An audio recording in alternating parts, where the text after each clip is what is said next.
ఈ సినిమాని ఆశీర్వదించడానికి వచ్చిన మీడియా మిత్రులకి, ఈ సినిమా మాకు మైత్రికి ఇవ్వడానికి అవకాశం ఇచ్చినటువంటి జయవర్ధ గారికి, జయకాంత్కి, ఐశ్వర్య మేడంకి, నెక్స్ట్ మాకు ఈ సినిమా చూసాము, చాలా చాలా బాగా చేశారు. ఖచ్చితంగా ఒక మంచి సార్ చెప్పినట్టు, జీవి ప్రకాష్ గారు చెప్పినట్టు మంచి మెసేజ్ ఉంటుంది, మంచి ఎంటర్టైన్మెంట్ ఉంటుంది, కొత్తగా సీన్స్ ఉంటాయి, చాలా చాలా బాగా ఎంటర్టైన్ అవుతాం. కరెక్ట్గా ఇంటికి పోయేటప్పుడు ఆ సినిమా చూసిన తర్వాత ప్రతి ఒక్కరూ ఫాదర్ని చూసే విధానం కానీ, మదర్ని చూసే విధానం కానీ మార్పు ఉంటుంది. ఖచ్చితంగా ఐ ఫెల్ ద సేమ్. మంచి ఎంటర్టైనర్, మంచి సాంగ్స్. గౌరీప్రియ గారు, నాకు ఇప్పుడే తెలిసింది మేడం మీరు తెలుగని. సో ఖచ్చితంగా she also done very good.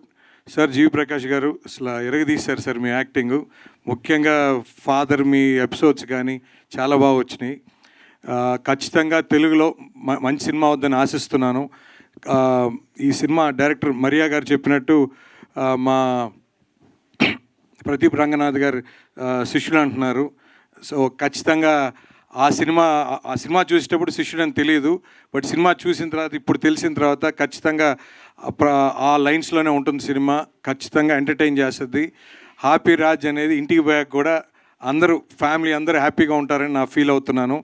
ఈ సినిమాని ఆస్వాదించడానికి వచ్చినటువంటి వెంకీ అట్లూరి గారికి, నెక్స్ట్ శివ నిర్వాణ గారికి చాలా చాలా థ్యాంక్స్ సార్. ఆల్వేస్ నేను అంతకుముందు కూడా చూశాను, ఎప్పుడు కూడా ఇద్దరు డైరెక్టర్సు ఏ సినిమానైనా వాళ్ళ హార్ట్ఫుల్ విషెస్ ఇస్తూ ఎప్పుడు కూడా సినిమా బాగుండాలని ఎప్పుడు ముందుకు వస్తుంటారు. చాలా చాలా థ్యాంక్స్ సార్. ఈ సభాముఖంగా ఈ సినిమా March 27th రిలీజ్ అవుతుంది తెలుగులో. ఖచ్చితంగా తమిళ అండ్ తెలుగు సైమల్టేనియస్గా.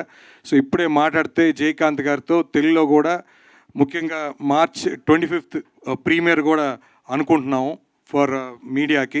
తప్పకుండా మీరందరూ వచ్చి మీ హార్ట్ఫుల్ విషెస్ ఇస్తారని ఆశిస్తూ సమూహంగా థ్యాంక్స్ చెప్తున్నాను. థ్యాంక్స్. థ్యాంక్ యూ శశి గారు, థ్యాంక్ యూ సో మచ్.